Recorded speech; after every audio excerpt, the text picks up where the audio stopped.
Okay, today you guys are going to be taking notes on reviewing the types of slopes, and I'm going to introduce the slope formula.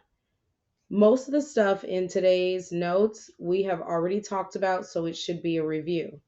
These are your notes. You should have received them. They are already folded for you. You have this side up. This is the part you're going to glue in your journal so that you'll be able to unfold it and you'll be able to look at all your notes. First thing we're going to review are the types of slopes. We've already talked about this in class, so I'm just going to go over them fairly quickly. Okay, so here we have the 4 types of slopes that we talked about in class. Remember, you have to read your slopes from left to right. So that's what we're going to write down here at the bottom. Read your slopes from left to right. You write it on both sides because at the end we are going to refold this and glue it in our journals. So right here we have the 4 different types of slopes. Reading from left to right, remember uphill, positive slope. Downhill is a negative slope. If it looks like you're falling off a cliff, that is undefined. And if it looks like you are walking in a straight line, that is called zero slope. Make sure you get all 4 of these written in your notes. And remember, undefined also means no slope. So now we're going to talk about the 3 different ways that you can find the slope of a line. One of the ways is from the slope-intercept form. Remember that the slope-intercept form is y equals mx plus b. The y and the x values are both the x and y from the ordered pair. So the y and the x values are usually left as variables because any point on the line that has the x and the y value can be put in for x and y. So usually it's left as x and y. The m represents the slope, and the b represents the y-intercept. Another way to find the slope from a graph is when you are given a graph is to use rise over run. We'll go into detail more on the other side of this, on the back of this paper. There's more examples here.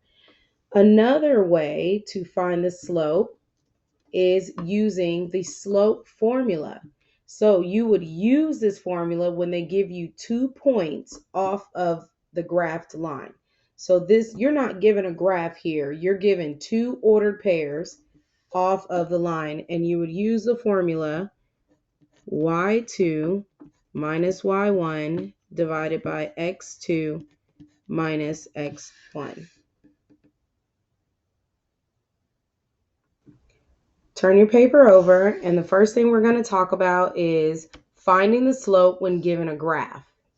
Finding the constant rate of change, which is the slope, when they give you a graph. So the first thing you have to do when you are given a graph, and here's our graph right here, the very first thing you want to do is find 2 points on the graph. Find 2 points on the graph. So find 2 points on the graph. Then the second thing you would do is rise over run. You're going to count how many times you have to go up from 1 point and how many times you have to go left or right to get to the second point. So let's look at this very first graph. This very first graph has 2 points identified already. It's this one and this one right here. So these 2 points are the points that we're going to use. Pay attention to where these points are. They are not in the middle of the square. They are not off from the line. They are exactly in the crosshairs, right here where the 2 lines cross. Point number 1 and point number 2. So now I'm going to count my rise and my run. I'm going to go, and I'm just counting how many hops I need to take to go up and how many hops I need to take to go left. So let's count. 1, 2. So I went up 2 hops. That means my rise is 2. And since I went up, the 2 is positive. So now I'm going to count how many hops I need to take to get to this point over here. 1, 2. That was my run. Remember, rise is up and down. Run is left and right. Now, I went to the left. When you move to the left, it means your number is negative. So that is -2. So down here for my run, I have to put -2 because of the direction that I moved. Now you simplify. You always simplify. So I'm going to simplify. 2 divided by -2. My final answer is m equals -1. So let's do the next one. Step 1, find 2 points. You have to find 2 points that go directly through the crosshairs.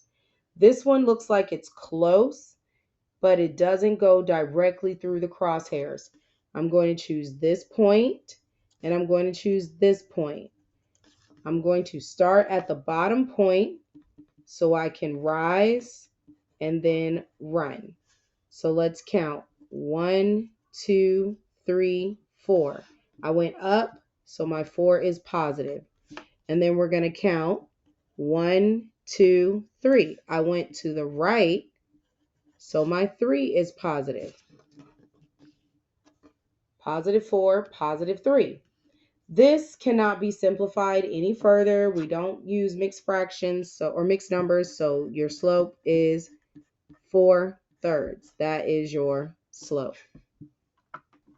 Okay, so now we're going to find the slope given 2 points. So that means instead of them giving you a graph, they're going to give you 2 ordered pairs from the graph. So instead of how they gave you a graph here, they didn't give us a graph. They gave us 2 ordered pairs, and we're going to use these 2 ordered pairs to use the slope formula. This is the slope formula. So the steps to solve the slope formula: step 1, label; step 2, substitute into the formula; and step 3, solve for m. So this is what your ordered pairs labels would look like. So this is not y squared or y to the first power. This is just saying the y value from the number 2 ordered pair minus the y value from the number 1 ordered pair, and the x value from the number 2 ordered pair minus the x value from the number 1 ordered pair.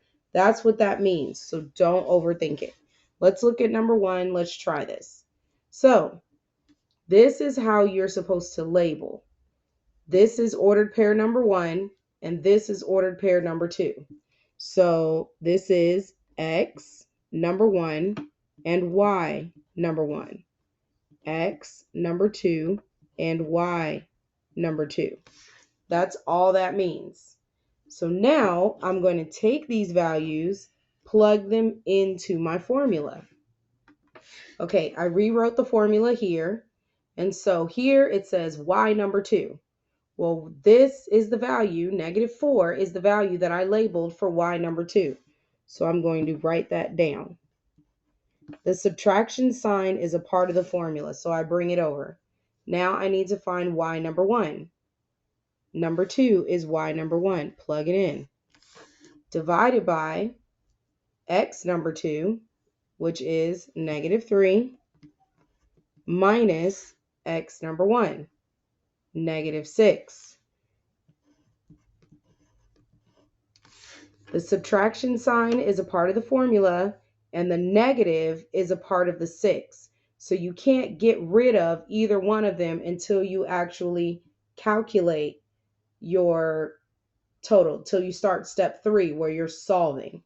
So now let's solve. What is happening down here that we already know cannot happen? I have a negative followed by a negative. We have a double negative here. Double negatives need to turn into positives. So I'm going to take solve -4 minus 2, which is -6. And then I have -3 plus 6.